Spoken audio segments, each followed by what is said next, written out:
All right, listen up. I'm Frankie 5 Stories, and I'm going to give you the lowdown on the 5 biggest nationwide stories from today, May 18th, 2025, straight from the streets of New York. Let's dive in. This ain't your run-of-the-mill neighborhood tiff. Nah, we talking big boom boom outside a fertility clinic in sunny Palm freaking Springs. Yeah, where the golf carts got rims and the Botox flows like vino. So here's what went down. It's early morning, folks just trying to make babies the new fashion way, you know. Test tubes, turkey basters, a whole scientific menage a trois. Then boom, a car explodes outside the clinic like it's a freaking Tarantino film. One poor soul didn't make it, God rest him, and 4 others got hurt. Probably thought they was just gonna get some blood work and ended up getting bloody outside the clinic. Now here's the real kicker. This ain't no accident, capiche? The feds, yeah, them guys, they're calling this a possible act of terrorism. That's right, terrorism. In Palm freaking Springs. What's next? A shootout at the retirement home over bingo night. Witnesses said they saw some shady guy park the car and scram. Real slick, except not slick enough. Now the FBI's crawling all over the place like ants at a picnic. Bomb squads, surveillance tapes, the whole 9 yards. They say it might be tied to some wacko with an anti-fertility agenda. This one's a doozy. We talking Mother Nature gone full Goodfellas, ripping through the Midwest like she's got beef with everyone from Paducah to St. Louis. I mean, bada bing, bada boom. Tornadoes hitting harder than Vinny after 3 espressos and a bad day. So here's the scoop. A whole storm system decided to do a dance over Kentucky and Missouri. And let me tell you, this wasn't no gentle waltz. Nah, this was a mosh pit of mother-loving destruction. Tornadoes touched down like they were looking for somebody that owed them money. Homes, gone. Schools, flattened. Cars, fuhgeddaboudit. They were flying through the air like pizza dough. And the body count? As of now, we got at least 28 poor souls who didn't make it. 20 friggin' 8. That's not just a number. That's families shattered, whole towns crying in their soup. And the damage? We talking millions, maybe billions, with a B, like in Bada Bing. Local crews and the National Guard, they're out there working like it's their mother's house that got leveled. Search dogs, volunteers, even Cousin Joey's cousin, who usually don't get out of bed for less than $50. He's out there handing out water bottles. The president chimed in, called it a national tragedy, promised aid faster than you can say FEMA. But you know how that goes. Bureaucracy moves slower than Uncle Sal after a meatball sub. Bottom line, keep them folks in your prayers. There's this big old fancy Mexican Navy sailboat. Yeah, Navy. Like with cannons and anchors and aye, Capitan and all that. It's doing a little goodwill tour up in New York, sailing around the harbor, probably taking selfies with Lady Liberty. But then, boom, this thing goes and smooches the Brooklyn Bridge like it's prom night. That's right, this majestic military schooner, all decked out in white and gold, crashed into one of the most iconic freaking landmarks in the 5 boroughs. 4 people got injured. Probably got tossed around like prosciutto in a deli slicer. Lucky no one went swimming with the fish, literally. Now the bridge? Hey, she's tough. Bit scratched up, but she's been through worse. She's old school Brooklyn steel. Takes more than a rogue boat to bring her down. But traffic? Fuhgeddaboudit. Backed up for hours.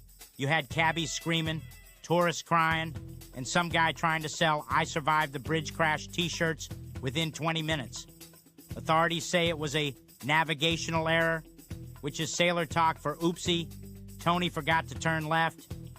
The Mexican Navy apologized, said they'll pay for any damages, and probably gave the captain a firm talking to, possibly with a mop. Anyway, all's floating that ends floating. But next time, let's keep the naval stunts off my commute, capiche? Now here's one for the international crowd. India and Pakistan, 2 nuclear-armed neighbors with more beef than a Bronx butcher, finally decided to put the freaking brakes on their little border tango. Yeah, that's right. These 2 hotheads just signed a ceasefire. Again, for like the 97th time. But hey, baby steps, right? So here's the scene. Tension's been bubbling like Nona's Sunday sauce. We talking border skirmishes, drone flybys, some accidental shelling, you know, the usual love taps across the line of control, civilians caught in the middle, soldiers on edge, and meanwhile, the rest of the world holding their collective breath like it's a freaking Bollywood cliffhanger. But then, bam, out of nowhere, both sides go, okay, let's chill. Probably after somebody's mama said, enough already, you're making me nuts. They sit down, shake hands, metaphorically, because they still don't trust each other within 6 feet, and announce a shiny new ceasefire. And here's the part that'll make you spit out your espresso. They break the ceasefire, like, immediately. I mean, shots fired hours later. It's like me promising to go on a diet and then hitting the cannoli tray before lunch. Still, diplomats on both sides are trying to keep the peace candle lit. They got hotline calls, formal complaints, and more constructive dialogue than a marriage counselor on double overtime.